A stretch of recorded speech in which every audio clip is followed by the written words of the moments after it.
वक्रतुंड महाकाय सूर्यकोटि समप्रभ निर्विघ्नं कुरु मे देव सर्वकार्येषु सर्वदा। श्री गणेश जी महाराज के चरणों में कोटि कोटि प्रणाम। ओम गणेशाय नमः। भक्तों, क्या आपके घर में पैसों की तंगी हमेशा बनी रहती है? मेहनत तो बहुत करते हो लेकिन बरकत नहीं होती है। कभी आपने सोचा है कि शायद कोई रुकावट तो नहीं है, कोई बाधा तो नहीं है जो माता लक्ष्मी को आपके घर आने से पहले ही रोक लेती है? कहीं आपकी किस्मत में दरिद्रता का दोष तो नहीं है? आज मैं आपको बताने जा रही हूँ सिर्फ 3 दिन का एक ऐसा मंत्र जो दरिद्रता को जड़ से खत्म करने की शक्ति रखता है। अगर आपने इस मंत्र को 7 दिनों तक लगातार जाप कर लिया तो दरिद्रता आपकी किस्मत से हमेशा के लिए दूर हो जाएगी और माता लक्ष्मी का आगमन शुरू हो जाएगा। इसलिए भक्तों, इस वीडियो को अंत तक जरूर सुनिए। इस वीडियो में ना सिर्फ मंत्र मिलेगा बल्कि मैं आपको एक धन प्राप्ति का सरल सा उपाय भी बताऊंगी जो आप अपने घर पर ही बैठे बैठे कर सकते हैं और परिणाम तो आप खुद देखेंगे। तो भक्तों, वीडियो को अंत तक जरूर देखिए और अगर आपके दिल में गणपति बाप्पा के लिए थोड़ी सी भी सच्ची श्रद्धा है तो एक बार प्रेम से कमेंट बॉक्स में जय श्री गणेश लिखना ना भूलें। भक्तों, हमारे शास्त्रों में दरिद्र योग को एक ऐसा ग्रह दोष माना गया है जिसमें इंसान चाहे जितनी भी मेहनत कर ले उसे उसका फल नहीं मिलता है। आपके जीवन में धन तो आता है मगर वो घर में आने से पहले ही रुक जाता है। रिश्तों में कलह, बार बार बीमारियां, अटके हुए पैसे, ये सब दरिद्र योग के लक्षण होते हैं। अब सवाल ये उठता है कि क्या इसका कोई समाधान है भी या नहीं? तो भक्तों, शास्त्रों में इसका समाधान है। शास्त्रों में बताया गया है कि हम मंत्र के द्वारा हमारे जीवन में, हमारी किस्मत में चाहे कोई भी दोष हो उसे दूर किया जा सकता है। शास्त्रों के अनुसार माँ लक्ष्मी को प्रसन्न करने के लिए स्वयं ब्रह्मा जी द्वारा ये मंत्र बताया गया है जिसे आज मैं आपके लिए लेकर के आई हूँ। लेकिन उससे पहले आज का उपाय हम आपको बताते हैं। भक्तों, उपाय कुछ इस प्रकार है कि आपको बुधवार की सुबह स्नान करके साफ पीले कलर के वस्त्र पहनने हैं। अपने घर के मंदिर में गणेश जी की मूर्ति या अगर मूर्ति नहीं है तो आप तस्वीर भी रख सकते हैं और उनके सामने एक सच्चे मन से दीपक जलाइए। भक्तों, गणपति बाप्पा को ध्रुवा बहुत ज्यादा पसंद है। अगर ऐसे में आप बुधवार के दिन गणपति बाप्पा को 7, 11, 21 आपसे जितना हो सके उतनी ध्रुवा चढ़ाएं और 11 गुड़ के छोटे छोटे टुकड़े चढ़ाएं और एक गणेश जी की सुपारी चढ़ाएं। अब हम जो आपको मंत्र बता रहे हैं उस मंत्र का जाप आपको 108 बार के लिए करना है। ध्यान रखिए कि मंत्र आपको पूरे 108 बार के लिए ही श्रवण करना है। अगर हो सके तो इससे ज्यादा करिए लेकिन इससे कम नहीं चलेगा। भक्तों, जाप के बाद विनम्रता से बाप्पा से प्रार्थना करें कि हे गणपति बाप्पा, मेरे जीवन से दरिद्रता को दूर करें और मुझे सदैव धन, बुद्धि और सुख का आशीर्वाद दें। पूजा के बाद वह गुड़ पक्षियों को खिला दें और ध्रुवा को बहते हुए जल में प्रवाहित कर दिए। भक्तों, इस उपाय को आपको लगातार 5 या 7 बुधवार करना है। यह उपाय करते समय आपके मन में पूर्ण श्रद्धा और शुद्धता का भार होना चाहिए। भक्तों, हमारे बाप्पा भाव के भूखे हैं। अगर आपने सच्चे मन से उन्हें पुकारा है तो आज आपके घर धन की वर्षा होना निश्चित है। तो एक बार प्रेम से बोलिए गणपति बाप्पा मोरिया। तो चलिए आज के इस धन प्राप्ति मंत्र को पूरे सच्चे मन भाव से श्रवण करते हैं। एकदंताय विद्महे वक्रतुण्डाय धीमहि तन्नो दन्ती प्रचोदयात्। एकदन्ताय विद्महे वक्रतुण्डाय धीमहि तन्नो दन्ती प्रचोदयात्। एकदन्ताय विद्महे वक्रतुण्डाय धीमहि तन्नो दन्ती प्रचोदयात्। एकदन्ताय विद्महे वक्रतुण्डाय धीमहि तन्नो दन्ती प्रचोदयात्। एकदन्ताय विद्महे वक्रतुण्डाय धीमहि तन्नो दन्ती प्रचोदयात्। एकदन्ताय विद्महे वक्रतुण्डाय धीमहि तन्नो दन्ती प्रचोदयात्। एकदन्ताय विद्महे वक्रतुण्डाय धीमहि तन्नो दन्ती प्रचोदयात्। एकदन्ताय विद्महे वक्रतुण्डाय धीमहि तन्नो दन्ती प्रचोदयात्। एकदन्ताय विद्महे वक्रतुण्डाय धीमहि तन्नो दन्ती प्रचोदयात्। एकदन्ताय विद्महे वक्रतुण्डाय धीमहि तन्नो दन्ती प्रचोदयात्। एकदन्ताय विद्महे वक्रतुण्डाय धीमहि तन्नो दन्ती प्रचोदयात्। एकदन्ताय विद्महे वक्रतुण्डाय धीमहि तन्नो दन्ती प्रचोदयात्। एकदन्ताय विद्महे वक्रतुण्डाय धीमहि तन्नो दन्ती प्रचोदयात्। एकदन्ताय विद्महे वक्रतुण्डाय धीमहि तन्नो दन्ती प्रचोदयात्। एकदन्ताय विद्महे वक्रतुण्डाय धीमहि तन्नो दन्ती प्रचोदयात्। एकदन्ताय विद्महे वक्रतुण्डाय धीमहि तन्नो दन्ती प्रचोदयात्।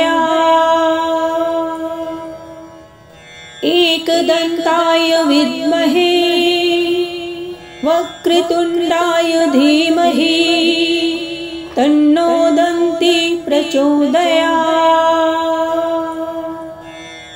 एकदन्ताय विद्महे वक्रतुण्डाय धीमहि तन्नो दन्ती प्रचोदयात्।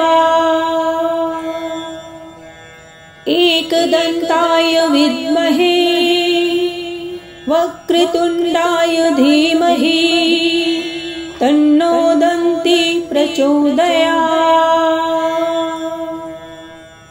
एकदन्ताय विद्महे वक्रतुण्डाय धीमहि तन्नो दन्ती प्रचोदयात्।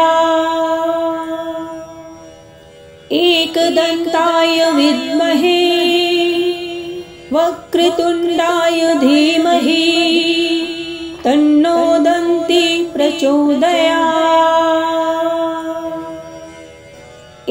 एकदन्ताय विद्महे वक्रतुण्डाय धीमहि तन्नो दन्ती प्रचोदयात्। एकदन्ताय विद्महे वक्रतुण्डाय धीमहि तन्नो दन्ती प्रचोदयात्। एकदन्ताय विद्महे वक्रतुण्डाय धीमहि तन्नो दन्ती प्रचोदयात्। एकदन्ताय विद्महे वक्रतुण्डाय धीमहि तन्नो दन्ती प्रचोदयात्। एकदन्ताय विद्महे वक्रतुण्डाय धीमहि तन्नो दन्ती प्रचोदयात्। एकदन्ताय विद्महे वक्रतुण्डाय धीमहि तन्नो दन्ती प्रचोदयात्।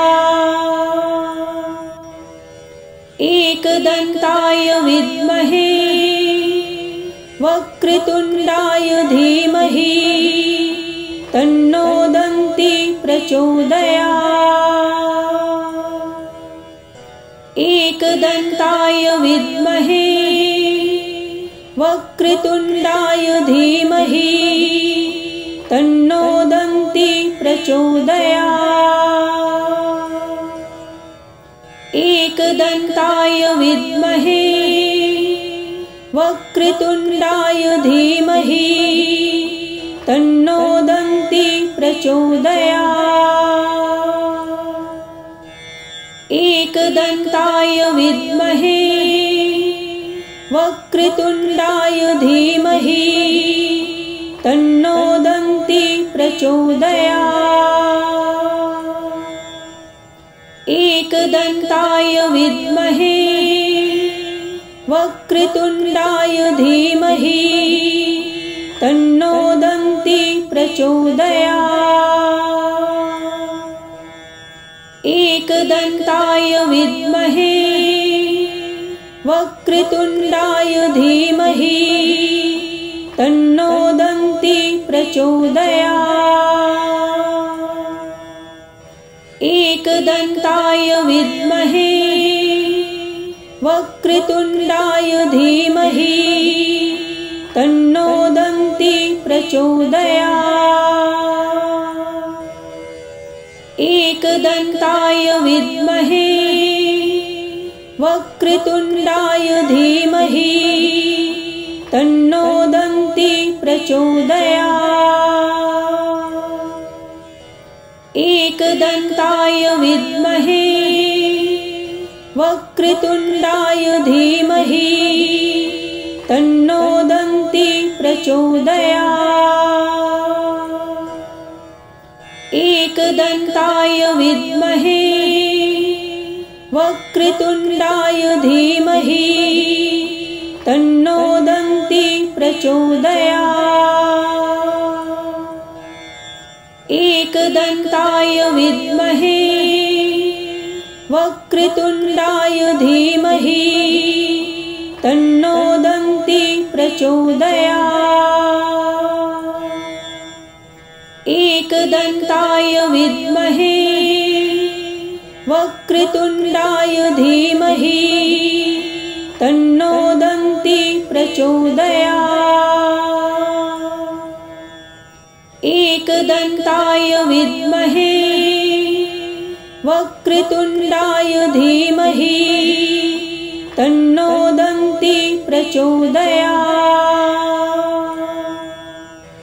एकदन्ताय विद्महे वक्रतुण्डाय धीमहि तन्नो दन्ती प्रचोदयात्।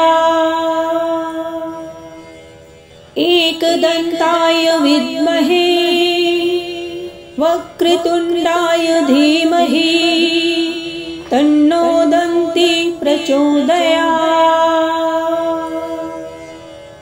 एकदन्ताय विद्महे वक्रतुण्डाय धीमहि तन्नो दन्ती प्रचोदयात्। एकदन्ताय विद्महे वक्रतुण्डाय धीमहि तन्नो दन्ती प्रचोदयात्।